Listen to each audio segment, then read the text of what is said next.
Dahil nagkatotoo raw ang kanyang mga hula na nakapost sa kanyang Facebook account, lalo na ang tungkol sa mga trahedya at kalamidad, itinuturing siya ng ilan bilang Nostradamus ng social media.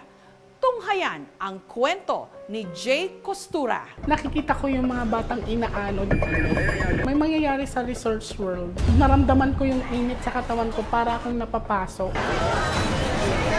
May sumadsad na eroplano sa NAIA. Asian Airline ang nakikita ko. Yun yung Xiamen.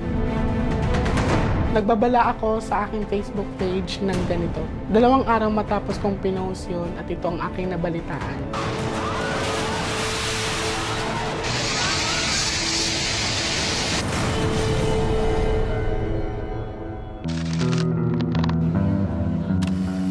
Ako si Jay Costura. Meron po akong abilidad na nakakabasa ko ng tao na kahit hindi ko kilala. At saka meron akong mga dreams na nangyayari sa totoong buhay.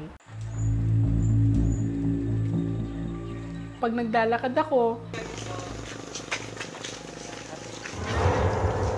may nakakasalubong akong duguan.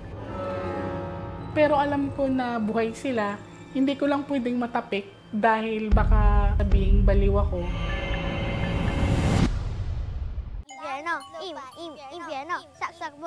Nangyari ito nung nasa probinsya kami nakatira. Ang daya naman eh! Bumaba kayo! Ayaw namin! Gusto niya sumali? Hoy, Jason, nag-uusap mo. Sila! Wala naman na tayo. Doon naman tayo nandito ah. Ayun oh!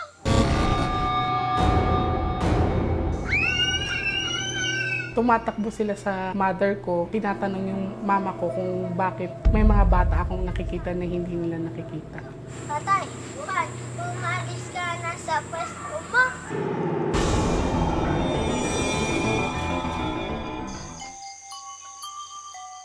Pag tuwing natutulog ako, merong nagpapakita sa akin.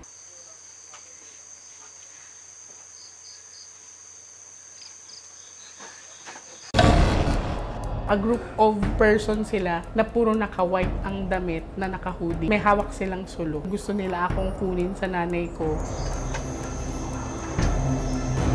Nakakatulog ako, tapos bigla akong nagigising kasi nagbabago siya na parang nasa gubat kami ng nanay ko. Nakikita ko silang bigla napapalapit sa akin.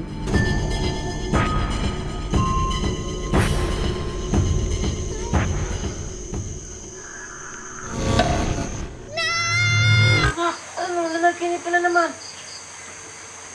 Minsan, iniisip nila na may sakit ako o kaya baliw ako dahil may kinakausap ako, hindi naman nila nakikita. Lumaki akong nasanay akong mag-isa kasi natatakot nga yung ibang tao sa akin.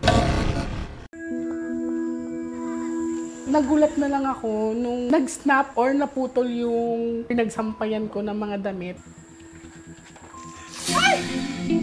Kuya, huwag ka naman nang gugulat. Merong lalaki, pagkatingin ko sa kanya, hindi ko napansin na yung naputol na lubid na pinagsampayan ko is nasa shoulder ko na.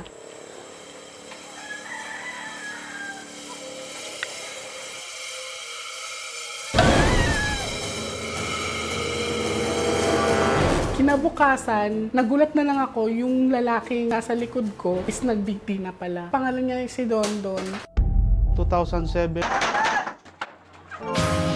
nabulaga sila dun sa nakita na nakabigti na yung kapatid ko. Sa akin wala akong sama ng loob na hindi niya sinabi na para naagapan sana. Akala ko matatapos na yung vision ko about dun sa mga death na yan.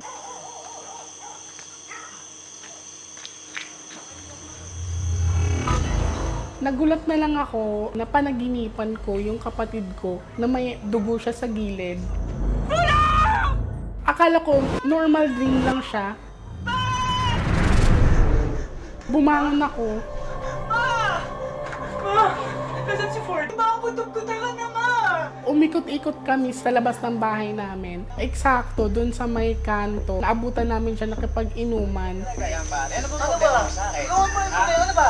Ano bang gusto mo Ikaw ba? Ano ba problema mo? Ikaw yan! Pagkadating namin, may commotion na pala. Eksakto tinawag siya ng mama ko, yung isang lalaki na kainuman nila, umakmang bumunot ng knife para saksakin yung kapatid ko. Buti na lang, dumating kami. Isa akong team manager sa isang call center. Sa pamamagitan ng aking panaginip at pagbabasa ko ng baraha, malinaw ko nakikita ang mga hinaharap.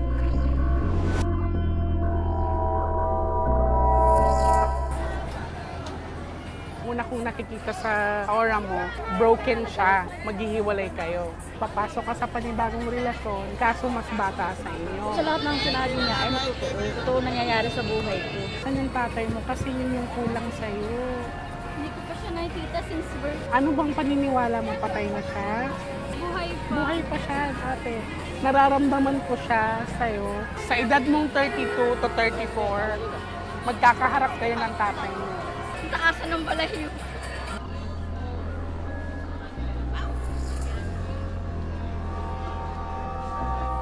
Tatlo po yung anak ninyo, dalawa yung lalaki, isa yung babae. Ngayon, na-identify na po sa card kung sino ang magkakasakit, yung anak niyo pong babae.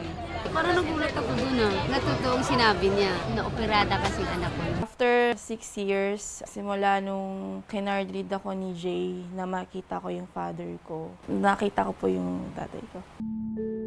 Na-embrace ko siya dahil nakilala ko si Maricar. Paano kaya kung hindi kita nakilala, Jay? Siguro tatanda akong maniniwala akong patay na yung tatay ko. That was the time na nag-i-start na akong magpo-post sa Facebook, nag-i-scattered ako ng mga warnings. Pero ang pinaka nakakakilabot na pangitain ni Jay, mga kalamidad at sakuna. Nagkikwentuhan kami, tapos nagpaalam na siya sa akin na sabi niya, gisingin ko lang daw siya pag nasa may Magallanes na kami.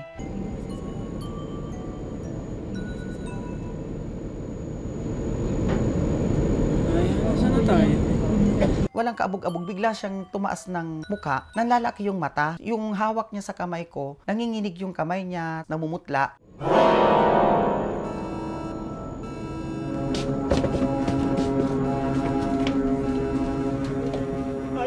Aya, kumapit ka! Babagsak tayo, Aya! Ano yun? Bakit? Babagsak ang aeroplano natin, Aya! Kumapit ka! Aeroplano? Nasa bus lang naman tayo, Aya, babagsak tayo! Kumapit ka! Ipagdasal mo na hindi tayo sumansad sa lupa! Nakita mo ang rumble numbers, Aya! 98627! Ang nakita ko, Asian Airlines! Kulay blue at kulay puti!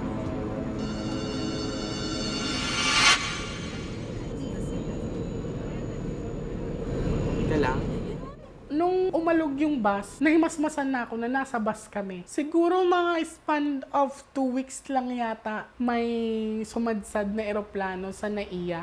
Nagulat na lang kami kasi yung rumble numbers na pinakita sa akin, doon din yung flight details ng Xiamen Airlines, which is MF8667. Nung nag-post ako nun, that was the first time nag-ask ako to have a prayer. Post ko na yan, bigla siya naging viral. Yung iba, hindi makapaniwala, ini-edit ko na lang daw. Kung pwede ko lang i-edit yan, siguro i-edit ko yung buhay ko na to live a normal life.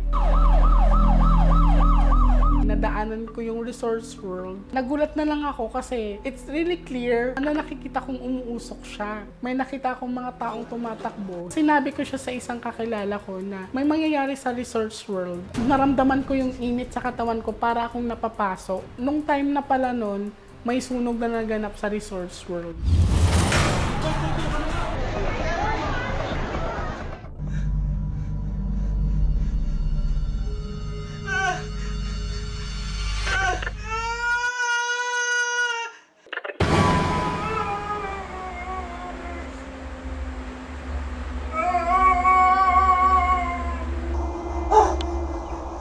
Bed na hinihigaan ko, nag-shake talaga siya, naalimpungatan ako. Nakita ko yung place ng Bohol, tapos minessage ko agad yung friend ko na merong lindol na mangyayari.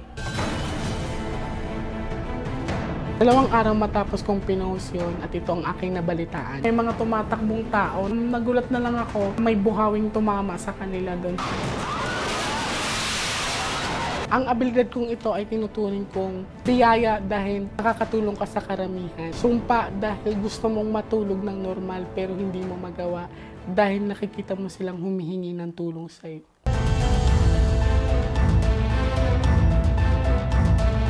I have 14,000 pending messages. Nagra-random reading ako sa mga messages. Ang daming gustong humingi ng tulong. Dasal lang naman hinihingi ko. Okay lang naman sa akin na hindi maniniwala eh. Pero ang hindi ko matanggap, na demonyo ka dahil bakla ka. Parang gusto ko tanungin sa kanila na yung mga ginagawa nyo ba is hindi panghuhusga. May ilan ding nakakakita sa isang misteryosong babae na bumubulong daw kay Jay. Paniniwala ng iba, siya raw ang nagpaparating kay Jay ng mga mangyayaring trahedya. Si Ma'am Bernachea, wala na siya ngayon eh. Natulog ako sa kanila.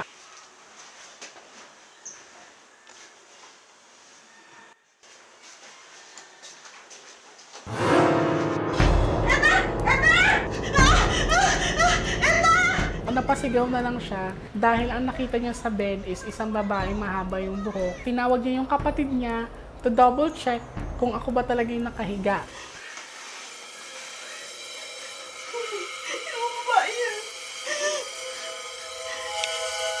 Pagbalik nila, nakita nila na ako nga yung nakahiga. Nung college ako, bawal kami magpahaba ng buhok dahil nursing kami. Ang isa raw sa talagang hindi makakalimutan ni Jay ang kanyang pangitain sa babaeng nagngangalang Catherine. As part of nursing, nagdu-duty kami sa isang hospital. That time, ang pasyente namin matanda. May kakaiba siyang amoy, yung amoy na malangsa. Hindi mo ba naamoy? Parang amoy fresh blood. Huh? Pagkatapos namin examine, napatingin ako sa katawan ko kasi nagulat ako. I have painful stab wounds na ramdaman.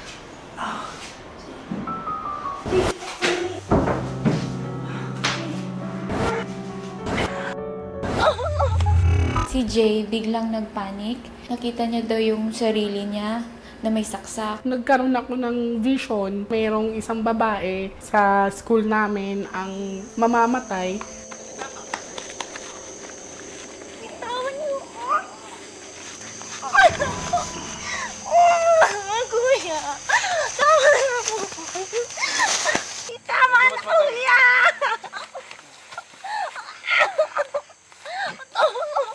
Kuya, tama na po, kuya. Tama na po. Kuya, tama na po.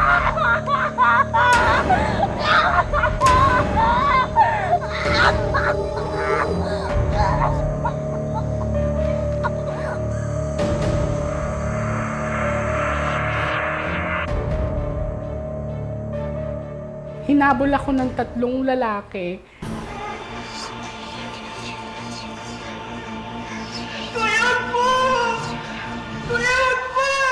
Maliban sa mga saksak na nakita ko sa katawan ko, yung nameplate ko is naging Catherine M.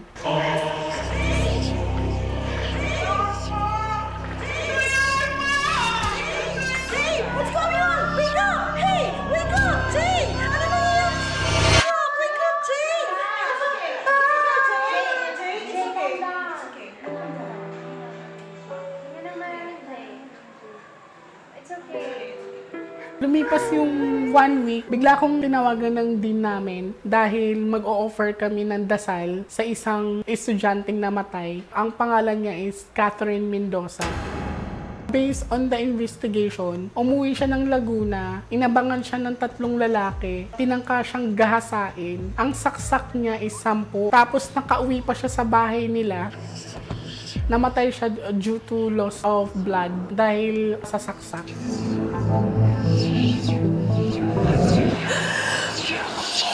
According to the investigation, 2 daw ang nahuli tapos 1 ang nakatakas. Bumabalik ako sa visions ko, even yung mga friends ko dati, na may big possibilities na yung nakatakas is yun yung lalaking may mukha sa nakikita ko. Ang itsura nung nakita ko sa vision ko noon, medyo bata-bata pa siya, nasa edad 23 to 26 years old. Tapos medyo payat yung pangangatawan niya. Yung mata niya is may pagkasingkit. Tapos meron siyang nunal malapit dito banda. Ito yung isa sa mga itsura na pumatay kay Catherine. Siya po talaga ang malinaw na nag-register sa akin noon. Kung mapapanood to ng family ni Catherine Mendoza, kung hindi man na-resolve yung case niya, handa po akong tumulong i-describe yung lalaki na nakita ko sa vision ko. Scientifically, meron tayong isang organ sa gitna ng brain natin. Ito yung tinatawag na pineal or pineal gland na kung ma-activate,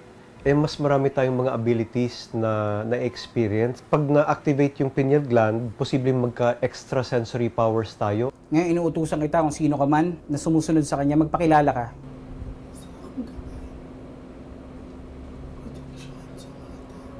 Positive ako na merong babae. Natunto ng aming team ang eskwelahan kung saan daw pumapasok noon si Catherine. Pero ang pamunuan ng kolehiyo tumangging magpa-interview.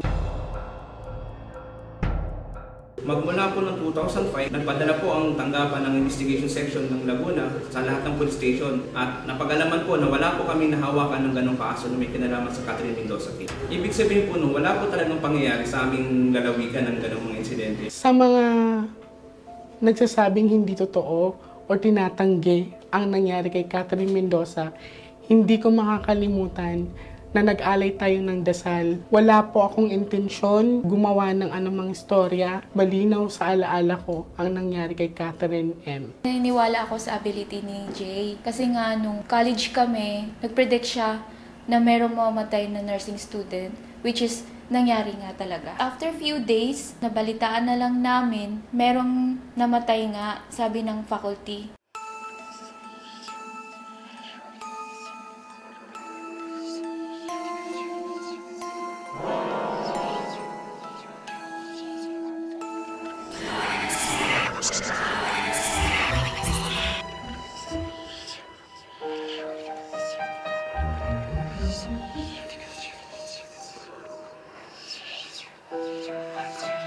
Dalawang bagay siya eh. Blessing siya dahil natutulungan mo yung ibang tao na maiwas sila sa sakuna. Sumpa siya dahil kinakatakutan ka ng iba, iniisip ng iba na demonyo ka.